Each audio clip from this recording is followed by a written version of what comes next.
Hello everyone, तो कैसे हो सभी? एकदम हस्ट फुस्ट और रापचिक होंगे बिल्कुल। और सभी के दिमाग में चल रहा होगा कि पीजीआईएमएस रोहतक का एग्जाम।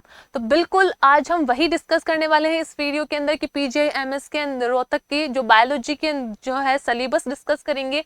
दूसरी बात, बायोलॉजी के कौन कौन से इंपॉर्टेंट चैप्टर्स हैं जिन पे आपको फोकस करना है। पढ़ने सारे के सारे हैं, पर फोकस क्या करना है, कुछ चैप्टर्स पे ज्यादा फोकस करना है क्योंकि वो स्कोरिंग वाले चैप्टर्स हैं, इसलिए।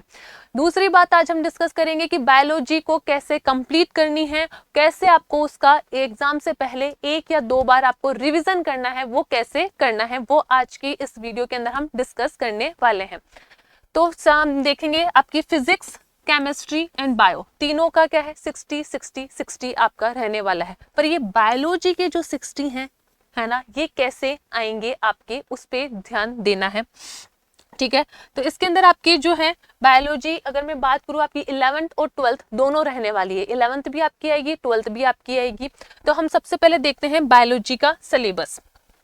अगर मैं सिलेबस की बात करूं बायोलॉजी के, तो बायोलॉजी के अगर हम 11th चैप्टर की बात करते हैं कि 11th के अंदर से आपके कौन कौन से चैप्टर्स हैं जो मेन ज़्यादा इंपॉर्टेंट है, उन पे हम डिस्कस करने वाले हैं।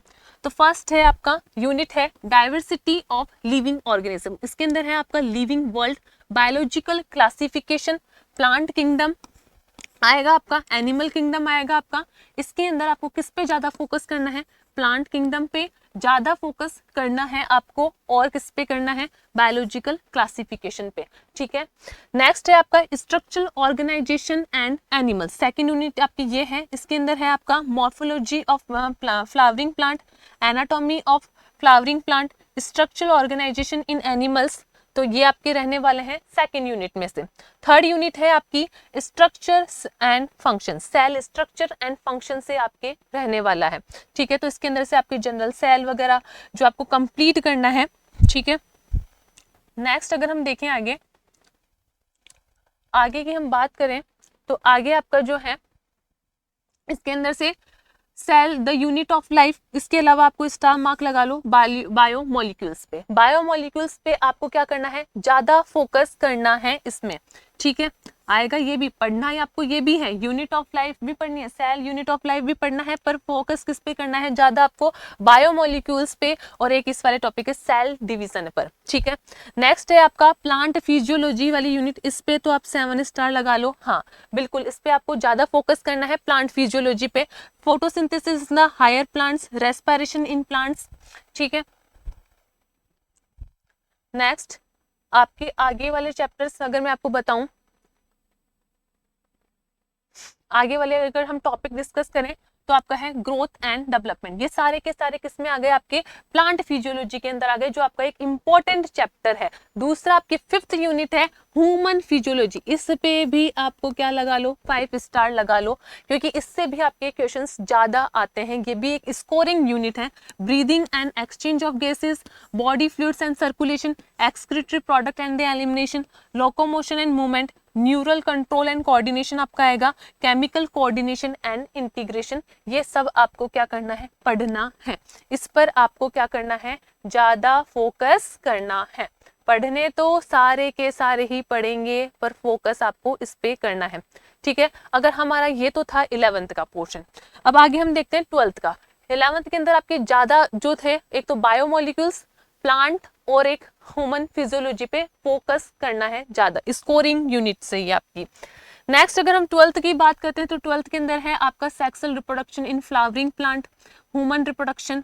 ठीक है, इसको आपको अच्छे से करना है।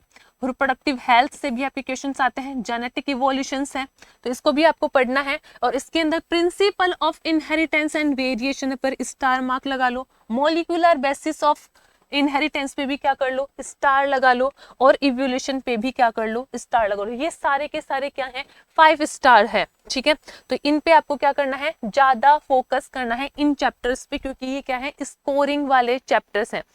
नेक्स्ट अगर हम देखें, तो नेक्स्ट है आपका biology and human welfare.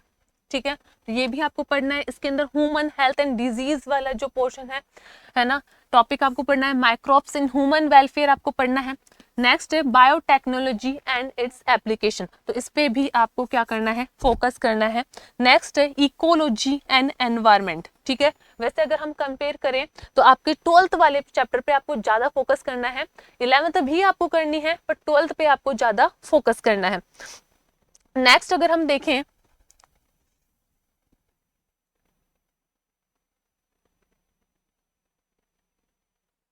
Next जो आपका है इकोसिस्टम, इकोलॉजी एंड एनवायरनमेंट, तो ये भी आपको पढ़ना है और फोकस करना है इस पे भी, ठीक है।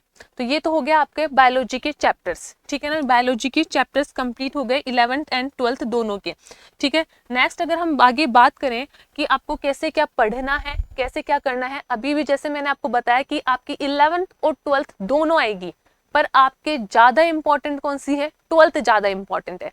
12th से आपके क्वेश्चन ज्यादा देखने को मिलेंगे कंपैरिजन टू 11th, ठीक है। अब आपको कैसे क्या पढ़ना है उस पर हम फोकस करते हैं। कैसे क्या कंप्लीट करोगे, कैसे क्या पढ़े मैम, तो मैं आपको वही बताने वाली हूँ।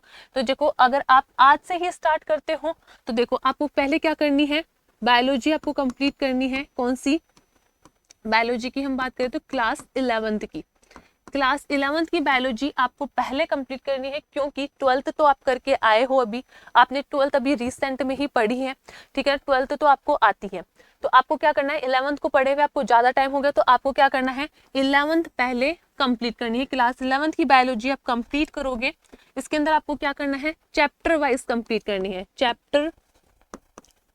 चैप्टर वाइज आप क्या करोगे, कंप्लीट करोगे। जैसे ही आपके चैप्टर कंप्लीट होते हैं, एक चैप्टर कंप्लीट होता है, साथ के साथ में आपको जैसे आप डेली पढ़ रहे हो उसी के साथ साथ आपको क्या करने हैं, एमसीक्यू भी सॉल्व करने हैं और आपको वाईटी क्लास कंटिन्यू रखनी है, ठीक है। वाईटी क्लास आपको डेली लेनी है, ठीक है। चैप्टर कंप्लीट हुआ, एमसीक्यू और आपको वाईटी क्लास लेनी है, ठीक है। जैसे ही आपकी 11th कंप्लीट हो जाती है, ठीक है, तो आपका ये हो गया एक रिवीजन, ठीक है। ये तो आपका यहाँ पे पढ़ रहे हो, ये भी रिवीजन ही है। सेकंड रिवीजन आपका ये होगा और थर्ड रिवीजन आपका एक ही दिन के अंदर हो रहा है। एक बार आपने पढ़ा, दूसरी बार आपने एमसीक्यू सॉल्व करे और तीसरी बार आपने क्या करी, वाईटी क्लास के अंदर क्वेश्चंस करे, तो आपका वहां पर भी क्या हो रहा है, रिवीजन हो रहा है। नेक्स्ट जैसे आपकी 11th कंप्लीट होती है, आपको क्या करना है, आपको आ जाना है 12th पे, आपको फिर करनी है क्लास 12th। क्लास 12th भी आपको सेम उसी पैटर्न में करनी है। चैप्टर कंप्लीट करने हैं, ठीक है। पहले आप सारे चैप्टर कंप्लीट करोगे, 1 बाय 1 चैप्टर, एक चैप्टर करा, जैसे कि मान लो आपने एक चैप्टर पढ़ा आज, उसके क्या करे, एमसीक्यू करे और उसके बाद में आपको वाईटी क्लास आपको डेली लेनी है। जैसे ही आपके ये कंप्लीट हो जाते हैं, उसके बाद क्या करें मैम, 11th क्लास की भी पूरा कंप्लीट हो गया, 12th भी कंप्लीट हो गई, बस आपके पास इतना ही तो टाइम बचा है।